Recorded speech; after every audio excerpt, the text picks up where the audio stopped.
다윗은 사울을 피해서 놉 땅으로 갔습니다. 그곳에 성소가 있었기 때문이죠. 다윗을 본 제사장 아히멜렉은 다윗을 긍휼히 여겨서 제사장만이 먹을 수 있는 그런 거룩한 떡을 주었습니다. 이것은 레위기의 제사법을 분명히 어긴 것이지만 훗날 예수님께서는 이런 아히멜렉의 행동을 예로 드시면서 구약의 제사법보다 인간에 대한 그런 자비심이 더 중요하다라는 설교를 하셨습니다.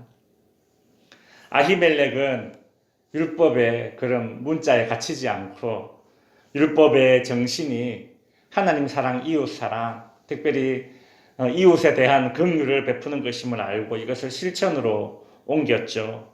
예수님은 그래서 그의 이 중심을 보시고 칭찬하셨던 것입니다. 다윗은 이런 아히멜렉 제사장의 도움으로 인해서 그의 도피 과정 가운데 잠시나마 안식처를 얻을 수 있었습니다. 다윗은 제사장 아히멜렉에게 자신이 급하게 오느라 무기를 못 가져왔는데 혹 무기가 있는지 묻습니다. 참 얼마나 다급했으면 성소에 있는 제사장에게 이런 질문을 하겠습니까? 그죠?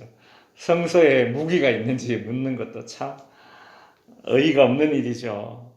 마치 우물에서 숭늉을 찾는 것처럼 말입니다. 그런데 이 제사장 아히멜렉은 여기에 무기가 있다. 그것은 무엇인가? 바로 골리앗의 칼이 골리앗을 쳐 죽였던 다윗이 골리앗을 쳐 죽일 때 사용했던 그 골리앗의 칼이 여기에 있다라고 대답을 합니다. 원래 전장에서 상대방 적장을 죽일 때에 죽이고 나면 승리한 장수는 그 적장의 무기를 전리품으로 갖는 것입니다. 그러니 골리앗을 죽였다면 골리앗의 무기는 다윗이 원래 가지는 것이 당연한 권리입니다.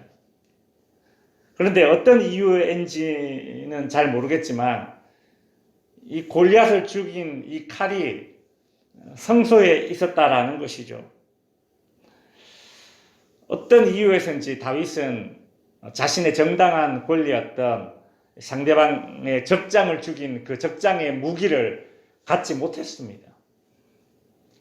여러분, 칼은 힘과 권력을 상징합니다.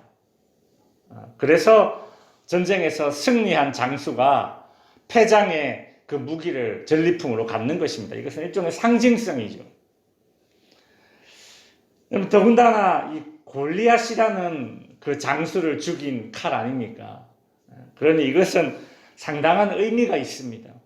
거기에는 정치적인 의미가 더 많이 담기게 되고 다윗이 그 칼을 가짐으로써 골리앗을 죽인 칼을 가짐으로써 거기에는 더 많은 힘이 권력이 부여되는 것이죠. 아마 추측할 수 있는 것은 사울이 다윗을 찬양하는 그 인기를 시샘했기 때문에 혹은 다윗에게 큰 힘이 권력이 취하는 것을 막기 위해서 아마 이 칼을 적장을 죽인 다윗에게 주지 않고 성소에 그냥 전리품으로 블레셋을 이긴 그 기념으로 보관했던 것이 아닌가 우린 충분히 그렇게 추측할 수 있습니다.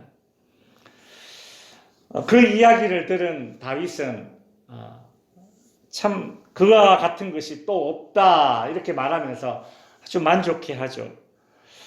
참 우연도 이런 우연이 있을까 뭐 이런 생각이 들 것입니다. 참 너무 좋다라는 것이죠.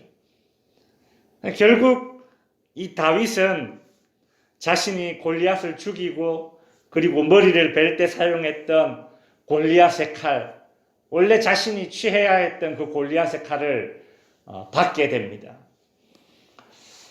우연인 것 같지만 다윗이 골리앗의 칼을 손에 넣게 된 것은 이것은 하나님께서 사필 귀정으로 이끄시는 것입니다.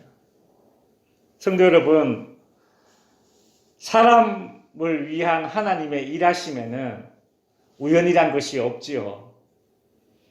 다윗이 원래 자신의 것이 되어야 했던 그 골리앗의 칼을 되찾았듯이 하나님은 당신의 백성들이 세상의 부조리한 힘과 잘못된 권력에 빼앗겼던 것을 다시 되돌려 주시기를 원하십니다. 마귀는 아담과 하와가 누렸던 그 에덴의 권리를 앗아갔습니다. 그날 이후부터 아담의 후손들은 당연하게 누려야 했던 에덴의 행복을 잃고 살아가고 있었습니다.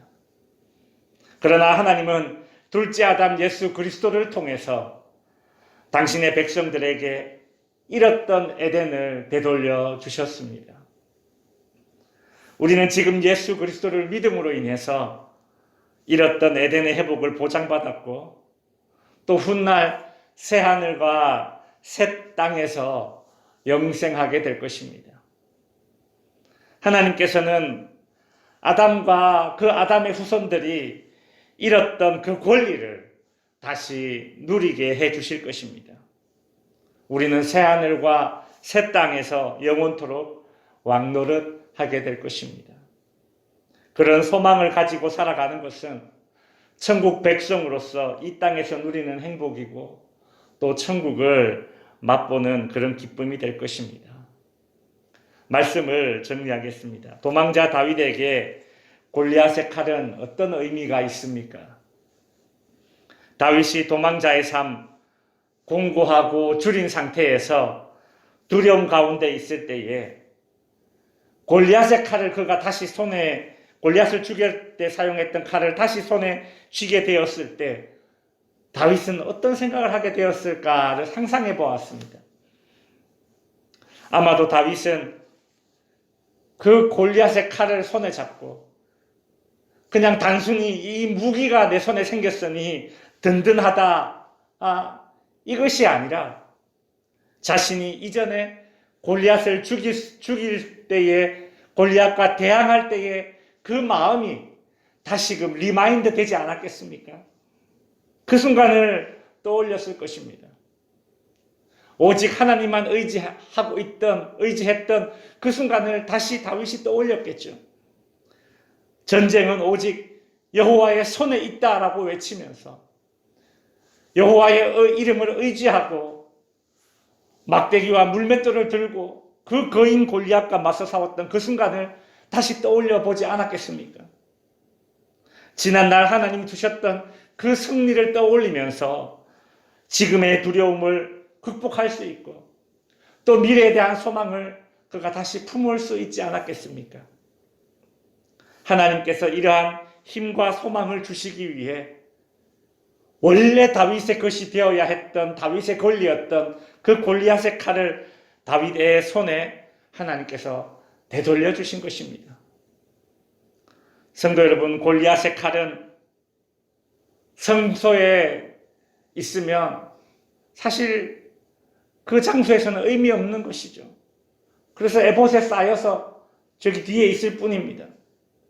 그저 과거에 그런 유물에 지나지 않는 것이죠. 그러나 그 칼이 다시 다윗의 손에 쥐어졌을 때에 다윗은 지금의 고난을 극복할 수 있는 그런 오늘의 그 순간에 힘이 될 수 있었던 것입니다.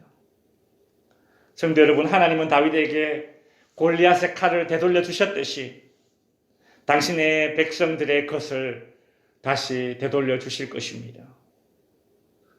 힘내라고, 오늘을 이겨내라고, 다시 소망을 품으라고 하나님께서 원래 우리의 것을 다시 되돌려 주실 것입니다. 우리는 지난날 하나님이 주신 승리를 그저 과거의 유물로만 혹은 지나간 좋았던 그런 경험으로만 간직하지 않고 지난날의 승리를 추억하면서 오늘을 이겨낼 힘과 그리고 내일을 소망하는 기쁨을 누리게 될 것입니다. 하나님이 내게 돌려주신 것들을 묵상하고 그리고 자꾸 이렇게 리마인드를 하면서 오늘의 두려움을 이겨낼 힘과 그리고 내일의 소망으로 삼으실 수 있는 그런 성도님들이 되시기를 주님의 이름으로 축원드립니다. 기도하겠습니다.